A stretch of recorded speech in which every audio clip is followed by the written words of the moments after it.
యెషయా గ్రంథము 54వ అధ్యాయము 10వ వచనం గాని చదువుకుందాం. పర్వతములు తొలగిపోయినను, మెట్టలు దద్దరిల్లినను, నా కృప నిన్ను విడిసిపోదు. సమాధాన విషయమైన నా నిబంధన తొలగిపోదు అని నీ యందు జాలిపడి యెహోవా సెలవిచ్చుచున్నాడు. ప్రయాసపడి గాలివాని చేత కొట్టబడి ఆదరణ లేకుండా దానా, నేను నీలాంజనములతో నీ కట్టడలను కట్టుదును, నీలములతో నీ పునాదులను వేయుదును, మణిమాణిక్యములతో నీ కోట గుమ్మములను, సూర్యకాంతములతో నీ గుమ్మములను కట్టుదును, ప్రశస్తమైన రత్నములతో నీ సరిహద్దులను ఏర్పరచుదును. నీ పిల్లలందరూ యెహోవా చేత ఉపదేశం నందుదురు, నీ పిల్లలకు అధిక విశ్రాంతి కలుగును. నువ్వు నీతి గల దానివై నువ్వు భయపడనక్కర్లేదు. బాధించి వారు నీకు దూరంగా ఉందరు, భీతి నీకు దూరంగా ఉండును, అది నీ దగ్గరికి రానే రా. సరే, కాబట్టి పిల్లరా, నీ యందు జాలిపడు యెహోవా అన్న మాట మీద నేను వాక్యం చెప్పాలని ఆశపడుతున్నాను ఈ రాత్రి. నీ యందు జాలిపడు యెహోవా. సరండి, అవును. కాబట్టి పిల్లరా, తర్వాత ఇంకొక మాట ఏంటంటే, వారు మంచి సాక్ష్యాలు చెప్పారు. సరండి, అవును. మరి దేవుని దయని బట్టి మరి కాలుకి మోకాలు కాడి నుంచి పైకి రక్త ప్రసరణ ఆగిపోయిందండి. రక్త ప్రసరణ ఆగిపోయినప్పుడు కాలు తీసేయాలన్నారు. విజయవాడ హాస్పిటల్ మరి అన్ని సిద్ధపరుస్తున్నప్పుడు మళ్ళా డాక్టర్ గారు చూసినట్టు మళ్ళా రక్త ప్రసరణ అలా జరుగుతుందంట. చూడండి, నిజంగా ఎంత ఆశ్చర్యం అది. కాబట్టి ఆ టైంలో ఆయన ప్రార్థన చేసుకుంటున్నారని చెప్పారు నాతో. దేవుని స్తుతిస్తున్నానయ్యా, ప్రార్థన చేస్తున్నాను. నా ప్రార్థన చేస్తాం అంత లోతుగా తెలియదు కానీ ప్రభుని అడుగుతున్నా. ఎంత గొప్ప కార్యం అండి. తర్వాత ఆయన చెప్పిన సాక్ష్యంలో నాకు బాగా నచ్చింది ఏంటంటే, గొప్ప స్వస్థత అది, దేవునికే మహిమ అది, ఆయన దేవుడు చేసిన కార్యం అది. ఇక నేను స్థిరపడతాను, నేను రక్షించబడతాను, నేను మందిరంలోనే తిరుగుతాను, నేను ఇక దేవుని సేవలోనే పాలు పంపులు పొందుతాను అని చెప్పారు. అది నాకు ఈ రాత్రి చాలా సంతోషాన్ని కలిగించింది. అని నీ యందు జాలిపడు యెహోవా చండి సెలవిచ్చుచున్నాడు. దేవుని చెప్పే మాటలు అన్నమాట అవి. ఏం మాటలంటే, పర్వతములు తొలగిపోయినను, మెట్టలు దద్దరిల్లును, నా కృప నిన్ను విడిసిపోదు. సమాధాన విషయమైన నా నిబంధన తొలగిపోదు అని నీ యందు జాలిపడు యెహోవైన నేను సెలవిచ్చుచున్నాను. జాలి అనేది దేవుని లక్షణమే అండి. అది జాలి అనేది, ప్రేమ అనేది, కరుణ అనేది, కనికరం అనేది, క్షమించం అనేది, ఓర్చుకుంటం అనేది, పరిశుద్ధత అనేది, చూడండి, అదొక దైవ లక్షణాలు అన్నమాట అవి. చూడండి, తర్వాత మీకు కూడా తెలుసా, చూడండి, దేవుని లక్షణాలన్నీ కూడా మనుషుల్లో పెట్టారు ఆయన. కాబట్టి చూడండి, జాలి అనేది ఆయన లక్షణం అన్నమాట. చాలా గొప్ప మనసు అది. కొంతమంది మనం చూసినప్పుడు జాలి కలుగుద్ది. అయ్యో ఆ పరిస్థితి ఏంటి, అయ్యో పాపం కళ్ళు లేవే, అయ్యో లేకపోతే కాళ్ళు లేవే, చూడండి, లేకపోతే పాపం అంగహీనులుగా ఉన్నారు, లేకపోతే వారికి మంచి ఇల్లు లేదు, చూడండి, లేకపోతే ఎవరన్నా మరి మన దగ్గరికి అడుక్కున్న వాళ్ళు ఎవరిని వచ్చినప్పుడు వారిని చూసి, ఆ సంఖలో చిన్న బిడ్డను చూసి చూడండి జాలి కలుగుద్ది. జాలి కలిగించేటట్టుగా చేస్తారనమాట. చూడండి, జాలి అనేది దేవుని లక్షణం అది. ఒకసారి నేను కంచించర్ల బస్ స్టాండింగ్ లో ఉన్నాను. ఒక ఆయన పాప మోకాలుగా కాలు తీసేశారు. అంటే వయసులో ఉన్న కుర్రాడే. ఆయన నా దగ్గరకు వచ్చి, నేను మీటింగ్ వెళ్తున్నాను చూడండి ఆ బస్ స్టాండింగ్ లో, నా దగ్గరకు వచ్చి ఒక 50 రూపాయలు అన్నాడు. అంటే అడుక్కుంటాం కూడా ఎంత దౌర్జన్యంగా అడిగాడు. నాకు దరిదాపు సాధారణంగా నేను ఎవరికైనా సరే ఇవ్వకుండా ఉన్నాను, కానీ ఆయనకు ఒప్పుద్దు కాల. అడిగే విధానం మంచిగా లేదు. చూడండి, ఇంతకేంటి 50 అడుగుతున్నావు ఏంటి ఒకేసారి అంటే, ఆయన అన్నాడు, ఇప్పుడు కారం ఎంత, మంచి నూనె ఎంత, ఏదో ఆయన పెద్ద లిస్ట్ చెప్పుకొచ్చాడు. చూడండి, ఇతను చాలా పవర్ఫుల్, అందుకనే పాపం ఏదో మొత్తానికి పోగొట్టుకున్నాడు కాలు అనుకున్నాను. చూడండి, కాబట్టి పిల్లరా చూడండి, కొంతమందిని చూస్తే జాలి కలుగుద్ది, కొంతమందిని చూస్తే జాలి కలగదు. అలాగే పిల్లలు దేవుడు మన పట్ల జాలి కలగాలంటే చూడండి ఆయన కృప, చూడండి ఆయన కృప అంటే ఉచితం అన్నమాట. చూడండి నేను పని చేసిన అనుకోండి, నాకు జీతం ఇచ్చారనుకోండి, అది కృప కాదు. నేను పని చేయకోకుండా నాకు జీతం ఇచ్చారనుకోండి, అది కృప, ఉచిత కృప అన్నమాట. ఉచితం అనేది కృప అంటే ఉచితం. దేవుడు చాలా కృప గలవాడు. ఏమండి ఆ కృప మనం విడిచిపెట్టుకోకుండా ఆ కృప ఎప్పుడు కూడా మనతో ఉండాలంటే, పర్వతాలు తొలగిపోయినా, ఏమండి మెట్టలు దద్దరిల్లిపోయినా సరే చూడండి ఆయన కృప విడిచిపెట్టుకోకుండా మనతో ఉండాలంటే, ఆయన పట్ల మనకు జాలిగా ఉండాలంటే మనం ఏం చేయాలంటే ప్రభు సన్నిధిలో ప్రార్థన చేయాలి. చూడండి దేవుని సన్నిధికి రావాలి. చూడండి దేవుని పాదాలు పట్టుకుని ప్రార్థన చేయాలి. చూడండి ఇంకా ఆయనకి ఎలా జాలి కలుగుద్ది అంటే మన పట్ల, చూడండి నువ్వు ఎవరికన్నా బాగున్నప్పుడు వారికి సహాయం చేసినప్పుడు ఆయనకి చాలా జాలి కలుగుద్దట. అందుకనే కొండ మీద ప్రసంగంలో ప్రభువారు ఏం చెప్పారంటే, కనికరము గల వారు ధన్యులు, వారు కనికరించబడతారు. ఎవరికైతే కనికరం ఉంటుందో, ఎవరికైతే దయ ఉంటుందో, ఎవరికైతే జాలి ఉంటుందో వారి పట్ల దేవుడు కూడా అంతే ఉంటుందంటే. ఎవరికైతే కఠినమైన మనసు ఉంటుందో దేవుడు కూడా మన పట్ల కఠినమైన మనసే ఉంటుంది. మనుషుడు ఏమిత్తునో ఆ పంట పోయింది. చూడండి మనం గనక చాలా కనికరముతో ఉంటే అని ఒక మంచి మనసుతో ఉంటే ఆయన కూడా మన పట్ల మంచి మనసుతోనే ఉంటాడు. కాబట్టి పిల్లరా చూడండి దేవుని సన్నిధికి వచ్చినప్పుడు, క్రమంగా వచ్చినప్పుడు చూడండి ఆయన ఎంత జాలి పడతాడో మన పట్ల. చూడండి దేవుని సన్నిధిలో ప్రార్థన చేసినప్పుడు, చూడండి దేవుని సన్నిధిలో మనం తగ్గించుకున్నప్పుడు ఆయన జాలి పడతాడు. చూడండి తర్వాత పిల్లరా ఆయనకి ఎంత జాలి పడతాడంటే, యాక్చువల్లీ ఆయన చాలా జాలి గల దేవుడు.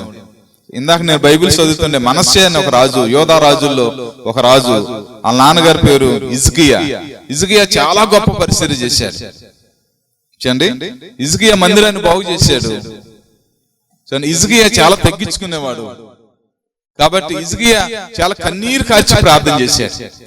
కన్నీరు కార్చి ప్రార్థించినప్పుడు మరి దేవుడు 15 సంవత్సరాల ఆయుష్ని ఇచ్చాడు ఆ భక్తుడికి.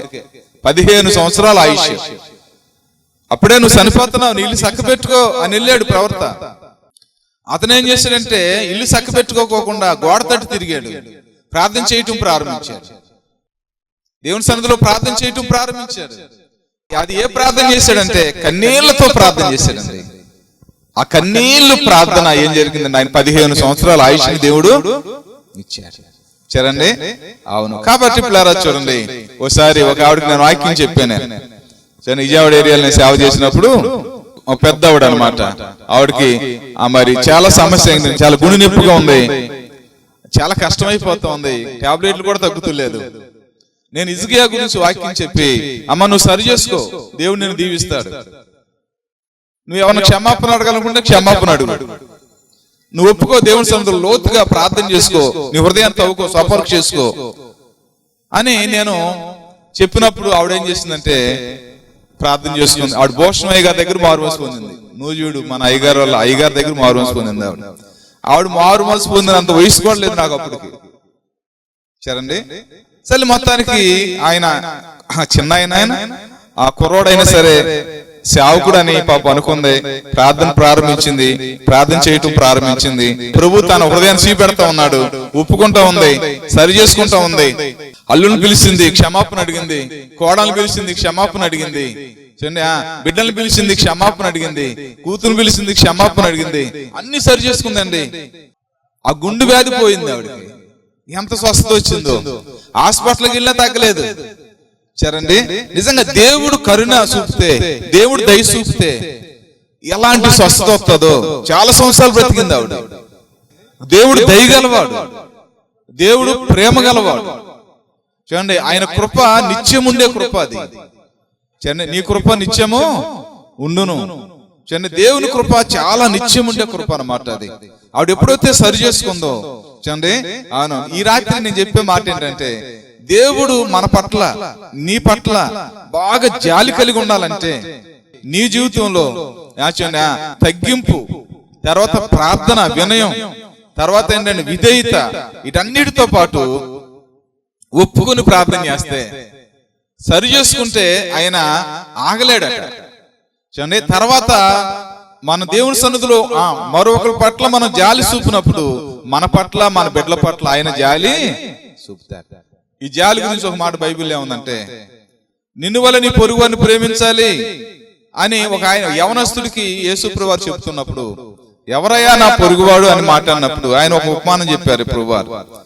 ఒక ఆయన యెరూషలేము నుంచి యెరికోకు దిగి వెళ్తుండగా దొంగలు కొట్టేశారు. ఆయన బాగా కొట్టారు, వస్త్రం లాగేసుకున్నారు. ఏమండి, కొర ప్రాణంతో ఆయన అక్కడ పడి ఉన్నాడు. ఒక ఆయన లేవీడు వచ్చాడు, వెళ్ళిపోయాడు. యాజకుడు వచ్చాడు, వెళ్ళిపోయాడు. ఒక సమరయుడు ఆ ప్రాంతం అలా వస్తున్నప్పుడు ఏం జరిగిందంటే, అతను ఆగలేకపోయాడు. ఆ సమరయుడు దగ్గరికి వెళ్ళాడు, ఆయన పరామర్శించాడు. చూడండి, ఆయన దగ్గర తీసుకున్నాడు, ఆయన గాయాలకు అడిగాడు. చూడండి, ఆ వాహనం మీద ఎక్కించుకున్నాడు. చూడండి, ఒక హాస్పిటల్ ఆ దినాల్లో చూడండి ఒక హాస్పిటల్ తీసుకెళ్ళాడు. చూడండి, ఆయన దగ్గర డబ్బులుంటే ఇచ్చాడు. చూడండి, ఇందులో ఎవరిని పొరుగువారని ప్రభువారు అడిగినప్పుడు చూడండి, వారి యందు జాలి పడిన వాడే. చూడండి, అవును, ఎవరైతే జాలి పడతారో చూడండి వారే.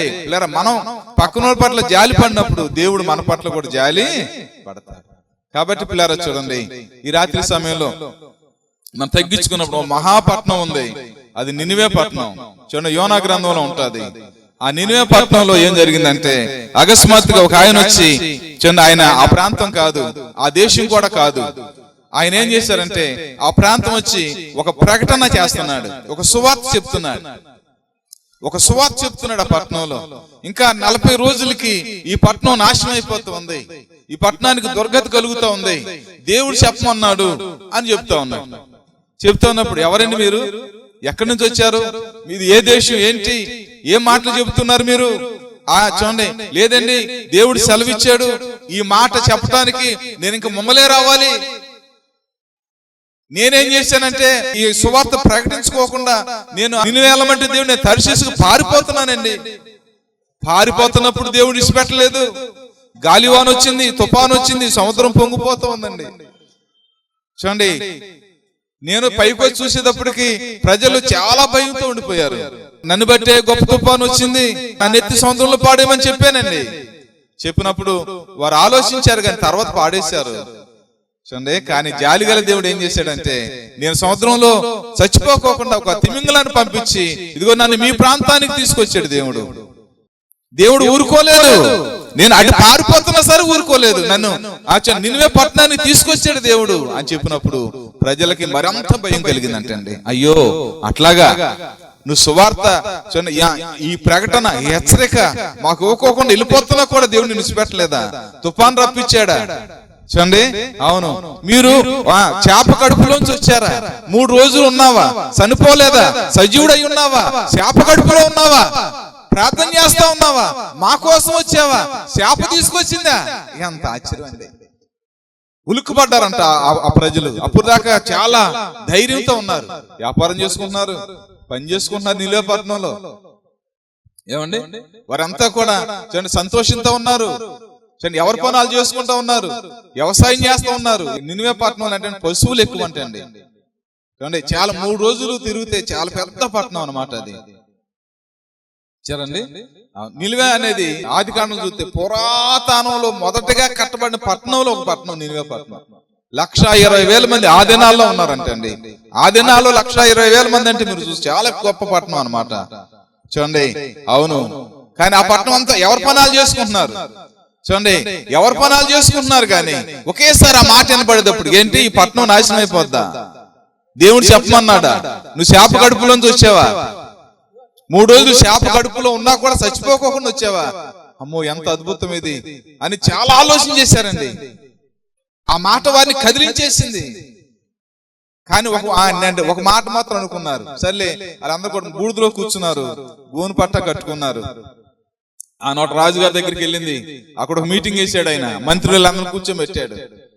చూడండి, ఆ పట్టణంలో ఏమనుకున్నారంటే మన దగ్గరికి హెచ్చరిక పంపించి చూడండి ఈ పట్టణం నాశనం అయిపోయింది ముందలే తెలియపరిచిన దేవుడు, ఆ భక్తుణ్ణి వదలకోకుండా శాప కడుపులోంచి తీసుకొచ్చిన దేవుడు కరుణిస్తాడు, మనసు తిప్పుకుంటాడు, క్షమిస్తాడు.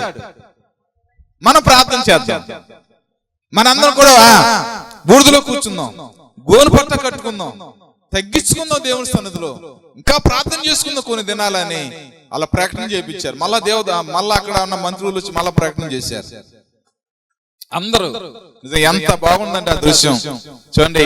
మొత్తం ముసలివారు గాని, చిన్నపిల్లలు గాని, పెద్దవారు గాని, పశువులు గాని, చూడండి గొర్రెలు గాని, ప్రతిదీ కూడా అన్ని కూడా జీవులు కూడా చూడండి ఉపవాసమే, మంచినీళ్ళు కూడా లేదంటే అండి. అలాంటి సమయంలో పిల్లరా చూడండి ఇంకా ప్రార్థన ప్రారంభించారు.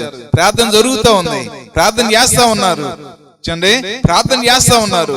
ఇంకొక తలంపు వచ్చింది వారికి, గోను పట్టా కాదు, బూడిదలో కూర్చుంటాం కాదండి, ఇంకా ఏం చేయాలంటే మన చెడు నడత మానుకోవాలి, మనం పశ్చాత్తాపడాలి, మన పాపాలు ఒప్పుకోవాలి, మన దుర్మార్గం విడిచిపెట్టేయాలి.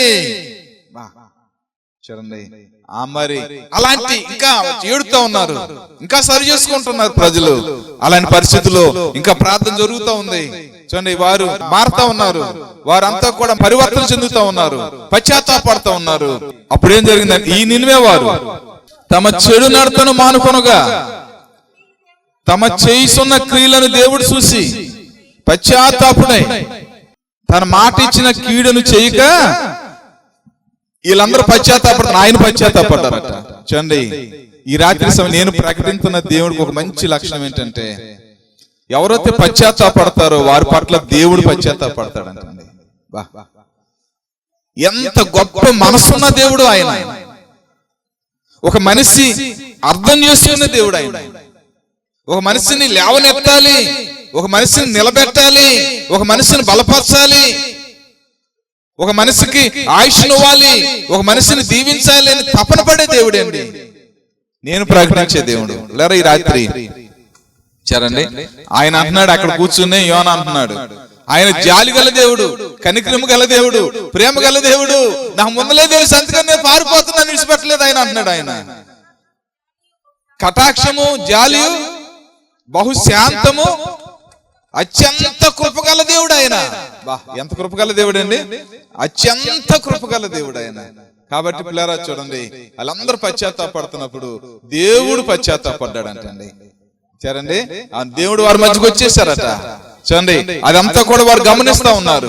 పశ్చాత్తాపడుతున్నప్పుడు హృదయాలు తేలికైపోతా ఉన్నాయి, కన్నీరు వస్తున్నప్పుడు హృదయంలో సంతోషం వస్తా ఉంది పిల్లరా. చూడండి ఆ పశ్చాత్తాపంలో ఎంత చూడండి దేవుని కనికరం వచ్చేసిందో. సరేండి వారందరూ ప్రార్థన చేసి ఏం చేశారంటే ఆ పట్టణానికి వత్తన నాశనాన్ని తరివేశారండి ప్రార్థన చేసి. ఎంత గొప్ప దేవుడు. ఓసారి ఓ సాక్షి ఉన్నా నేను, అప్పుడే వివాహం అయింది ఆవిడికి, చిన్న పిల్లే పాపం. సరేండి వివాహమైన 6 నెలలకే పాపం నెమ్మొచ్చిందంట. హాస్పిటల్లో జాయిన్ చేశారు.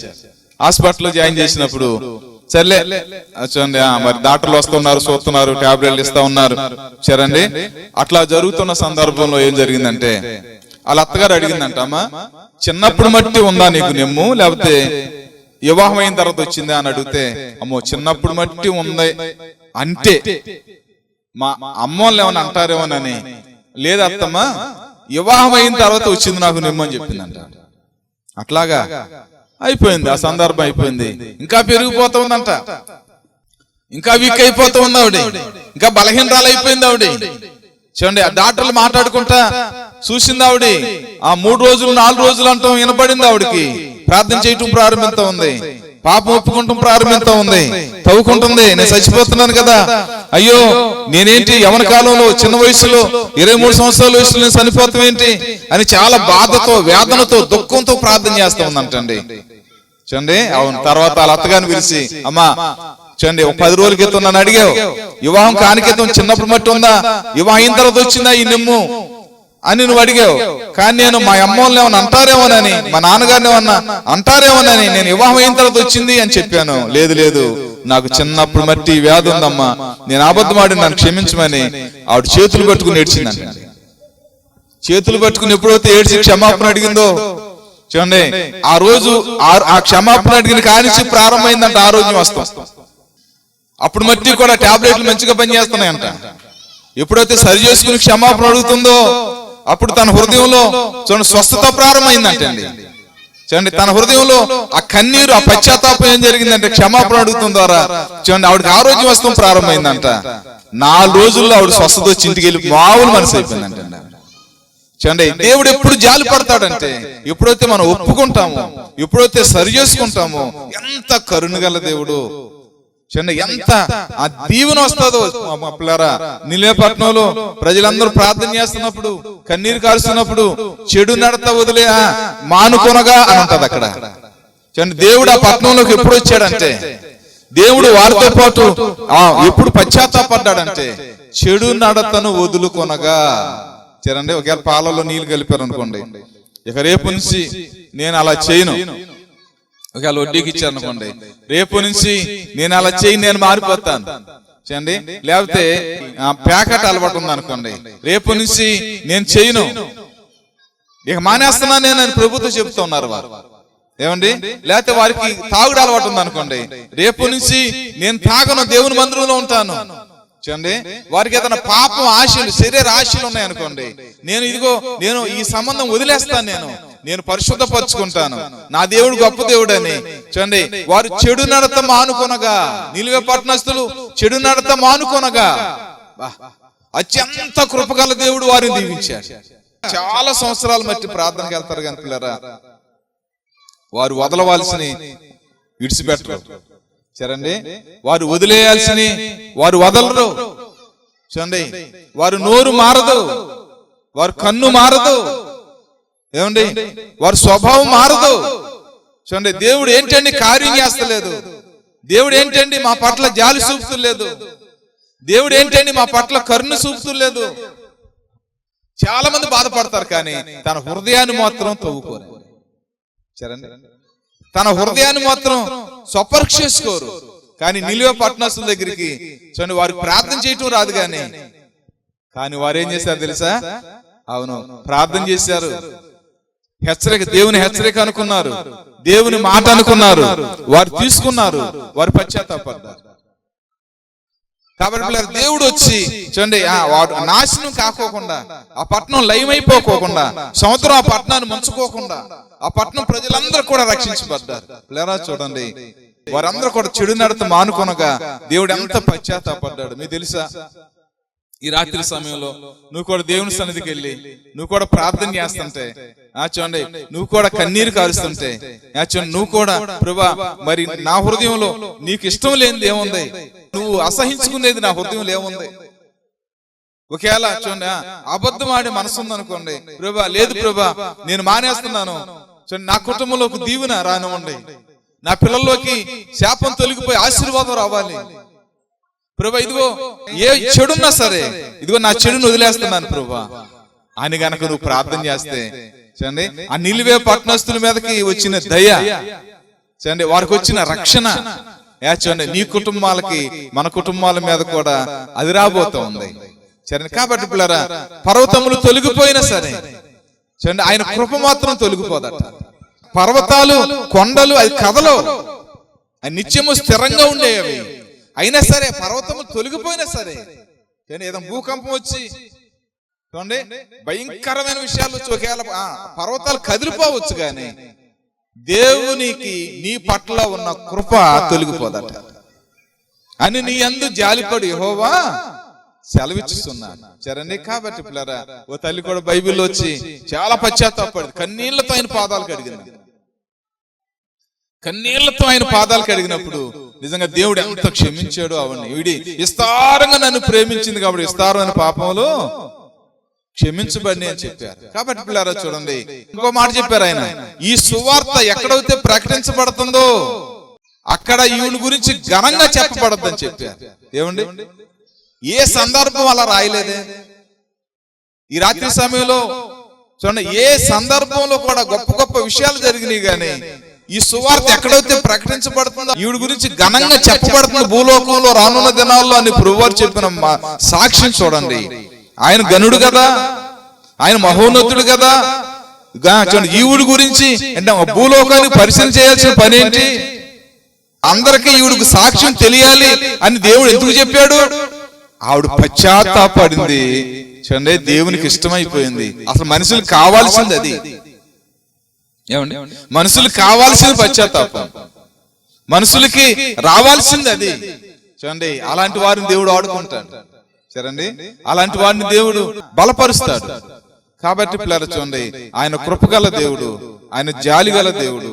సరేండి, ఒకవేళ నీ పరిస్థితి ఎలాంటిదైనా సరే, నువ్వు ఎలాంటి కష్ట మార్గంలో వెళ్తున్నా సరే, నీ కార్యం జరగపోతే నిలువే పట్టణస్తులు ప్రార్థన చేసినట్టు చూడు. ఈ రాత్రి లోతుగా పశ్చాత్తాపడి పాపాలు ఒప్పుకుని, చూడండి, ఎలాంటి చెడు ఉన్నా సరే ఆ చెడు కడుక్కునే విధానంలో ఎలా ప్రార్థన చేశారో, దేవుడి దయ పట్టణానికి ఎలాగొచ్చిందో చూడు.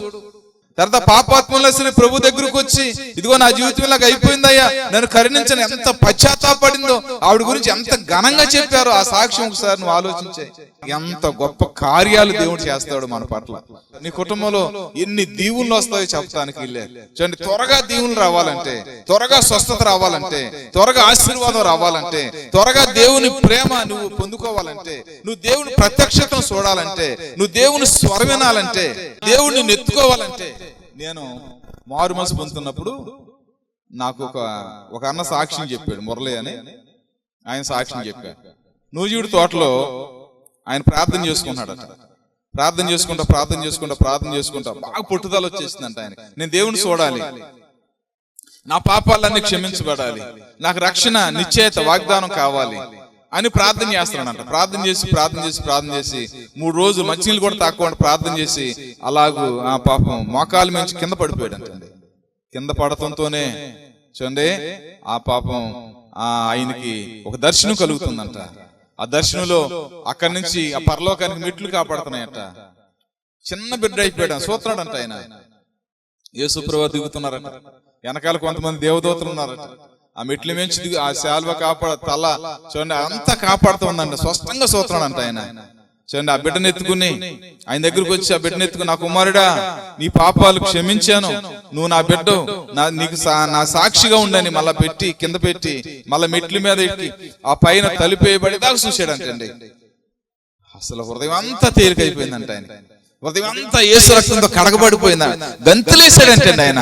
ఆ సంతోషాన్ని తట్టుకోలేక ఆ దేవుని దర్శనాన్ని చూసి గంతులేసాడంటండి. లేరా చూడండి, ఎలాంటి చూడండి, నిజంగా ఆ సాక్ష్యం చెప్పినప్పుడు నాకు కూడా చాలా ఆశతో ప్రార్థన చేసి, అప్పుడు నేను రక్షణ పొందుతున్నా, మారు మనసు పొందలేదు ఇంకా.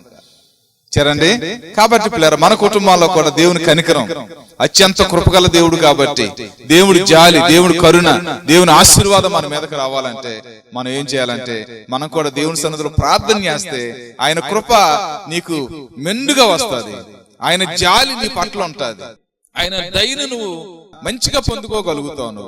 సరేండి, అవును. కాబట్టి మనం ఆలోచన చేయాలి. ఎన్ని సంవత్సరాలు బట్టి కాదు, నేను ఎన్ని సంవత్సరాలు బట్టి చర్చికి వెళ్తున్నాను కాదు, దేవునికి ఇష్టంగా ఉన్నాను, ఎలా నడిపించబడుతూ ఉన్నాను, ఆత్మచేతను ఎలా ఉజ్జీవించబడుతున్నాను అని గొప్ప సాక్ష్యం, ఒక తీర్మానం. చూడండి, రాజుగారు సాక్ష్యం చెప్పి, అప్పలరాజు గారు సాక్ష్యం చెప్పి ఒక గొప్ప మాట ఏం పలికాడంటే, నేను ఇక మందిరంలోనే ఉంటాను, మందిరం పరిశీలన చేస్తాను, నా శాశ్వత జీవితం. ఆయన కూడా రిటైర్మెంట్ అయిపోయారు. నేను దేవుని కోసం బ్రతుకుతాను, దేవుడు నాకు కాలు తీసేయాలి, ఆ కాలు తీసి నేను ఏమైపోయేవాడిని, దేవుడు నాకు ఇచ్చింది ఆయన. చూడండి, నా కాలు ఇచ్చింది దేవుడు కాబట్టి చూడండి, నేను ఎక్కడ ఉండాలంటే చూడండి అన్ని మానేసి, ఇక చూడండి నేనంతా కూడా మానేసి దేవుళ్ళు బలపడిపోతాను, స్థిరపడిపోతాను, ఇక ఆయనలోనే, ఆయన రక్షణలోనే ఉంటానని చెప్పారని. ఎంత గొప్ప మంచి సాక్ష్యం మనం విన్నాం. పిల్లరా, ఈ రాత్రి సమయం వాక్యాన్ని ముగింపులోకి వచ్చేసాను. ఒక తీర్మానం చేసుకో నువ్వు నీ జీవితంలో. నిజమే, చూడండి, దేవుడు నా వైపు చూడాలి. చూడండి, వారి వైపు చూడగా అని ఉంటది యోనా గ్రంథంలో.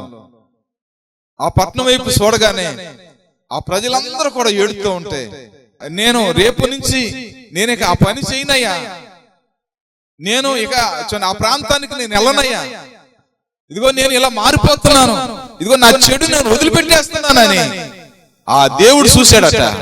దేవుడు చూసినప్పుడు ఆ పరలోకంలో ఆయన ఉండలేకపోయాడంటే, నాగలేకపోయాడంట, నినివే పట్టణంలోకి వచ్చాడంట ఆయన. చూడండి, ఎంతమంది చూశారో ఆయన్ని, ఎంతమంది ఆయన గమనించారో. చూడండి, ఆ పట్టణానికి ఎలాంటి ఆశీర్వాదం వచ్చిందో, నీ కుటుంబంలో కూడా, నీలో కూడా అలాంటి ఆశీర్వాదం రావాలంటే దేవుడు నిన్ను చూస్తున్నప్పుడు చూడండి, నీ జీవితంలో కూడా గొప్ప దీవెన నువ్వు పొందుకో. మా అడ్రస్ LAF బెతెస్దా ప్రార్థనా మందిరం, స్విమ్మింగ్ పూల్ రోడ్, సర్కర్ తోట, మచిలీపట్నం, ఆంధ్రప్రదేశ్, కృష్ణా డిస్ట్రిక్ట్.